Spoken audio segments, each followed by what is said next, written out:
les enfants, les descendants de Caïn. Abraham dit c'était les hommes intelligents.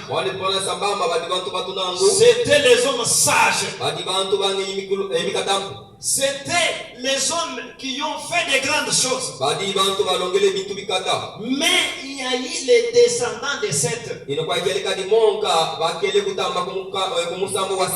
Dieu vous bénisse. Croyez-vous que Caïn c'était l'enfant du diable? Oui, frère Madame dit que Caïn, son père c'était Satan.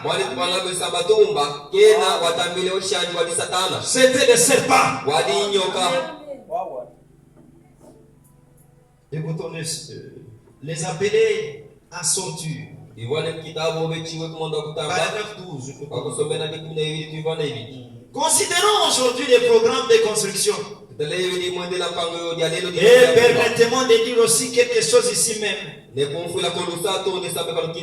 Considérez les progrès du monde scientifique et bien. J'ai dit ceci non pas pour scandaliser,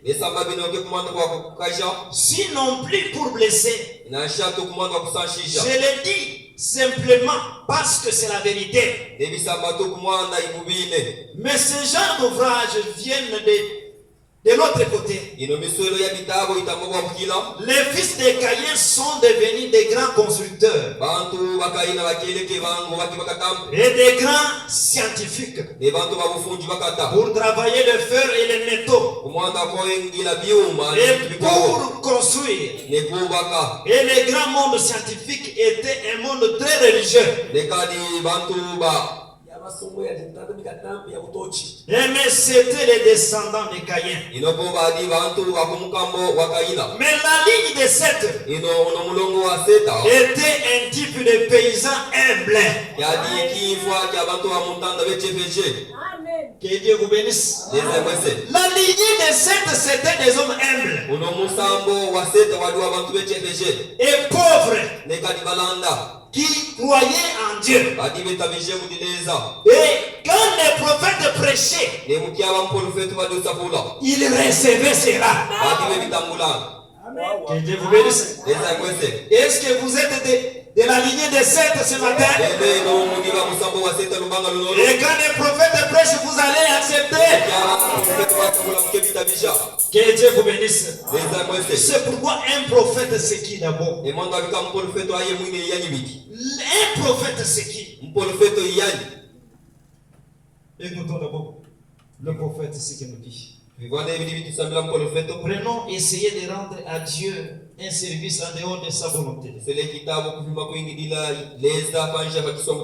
Un prophète d'abord c'est qui? Parce que les enfants de Seth, quand les prophètes parlent, ils croient. Croyez-vous qu'il y a un prophète aujourd'hui? Et son nom c'est William Marion Branham. C'est pourquoi dans un âge, Dieu ne peut pas envoyer des prophètes à la fois. Franck n'est pas le prophète de cet âge. Franck, il est Ephésiens 4 et 11. Mais celui que Dieu a confirmé aujourd'hui, c'est le Seigneur William Marion Branham. Que Dieu vous bénisse. Écoutons les mots prophètes. Remarquez qu'est-ce que alors 147. Que peut-on faire? Que dois-je faire? Combien le prophète? La Bible à laquelle nous ne pouvons pas ajouter ni retrancher. Sinon Dieu nous efface des livres de la vie. Un prophète c'est la Bible qui marche. C'est pourquoi chaque acte de William Branham, c'est la parole pour nous. Tout ce qui est inséré sur les bandes. Même quand Frère Branham dit j'étais allé en Russie, j'ai pris des calibres. Tout cela c'est la parole pour les élus. Parce qu'un prophète, il est la Bible. Que Dieu vous bénisse. Et quand il parle, le descendant de Seth, il croit. Que Dieu vous bénisse. Que Dieu vous bénisse. C'est pourquoi nous parlons de la sagesse, l'intelligence. Je suis intelligent. C'est pourquoi nous avons lu dans Proverbe 3. C'était un roi Salomon. Il avait prié aussi à Dieu. Je dois gouverner les gens.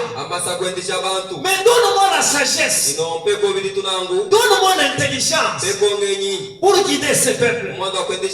Ma sœur et mon frère. Frère Branham dit, si vous demandez quelque chose avec sincérité, Dieu va vous accorder cela. C'est pourquoi ici l'écriture que j'ai dit, c'était le conseil de Salomon. Il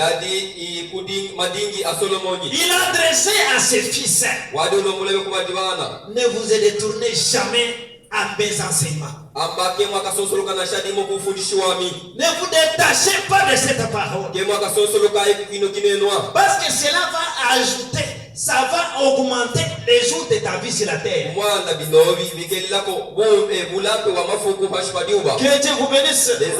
Frère Branham dit, le diable, il peut t'envoyer dans la tombe précipitamment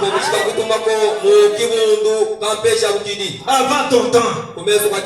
C'est pourquoi si tu prends la parole et que tu les lis sur ton cou et que tu la mettes sur la tablette de ton cœur, cela va augmenter tes jours sur la terre. Que Dieu vous bénisse. C'est pourquoi écoutons d'abord Proverbe encore. Je prends Proverbe 9, 10.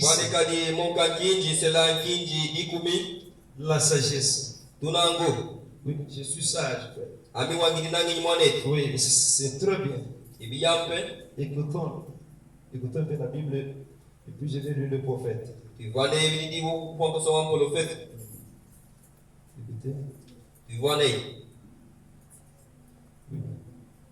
Le commencement de la sagesse, c'est la crainte de Dieu. Qu'il les bénisse. Un homme qui est sage, une femme qui a de l'intelligence, c'est celui qui craint Dieu. Alors si tu ne crains pas Dieu, tu n'es pas sage.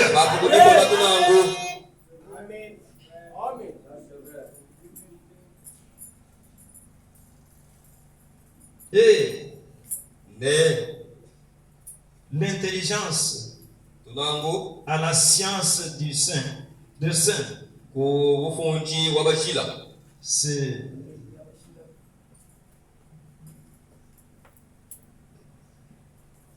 c'est l'intelligence quoi. Que Dieu bénisse. Un homme sage, une femme sage, c'est celui qui craint Dieu. Et Frère Branham dit dans le respect, craindre Dieu, ce n'est pas avoir peur de lui, ce n'est pas trembler devant Dieu. Craindre Dieu, c'est de refuser de faire quelque chose qui peut déplaire à Dieu. Que Dieu vous bénisse. C'est pourquoi Dieu, il se cache toujours dans l'homme. Il se cache dans l'homme. Mais pour voir ce Dieu, il doit d'abord être en toi et à moi. C'est là où le monde le verra. Que Dieu vous bénisse. Écoutons le prophète. Je prends dans Shalom. Dieu est dans l'homme. Il s'identifie aujourd'hui lui-même dans son église. Que Dieu vous bénisse.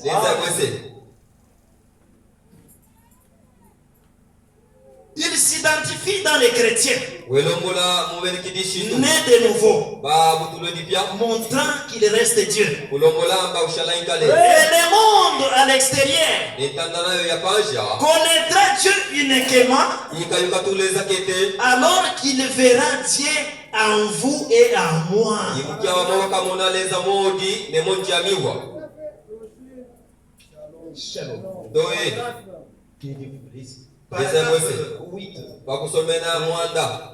Vraiment.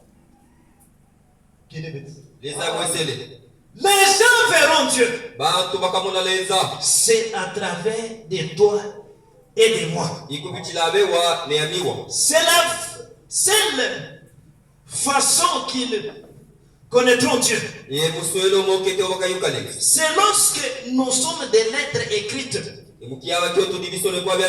lettres des Écritures. Nous sommes là de tous les hommes. Nous sommes libres de tous les hommes. Des lettres écrites. Des lettres de l'écriture. Nous sommes libres de tous les hommes. Et la vie que nous menons, c'est que reflète ce que nous avons à l'intérieur. Ouais, exact vérité.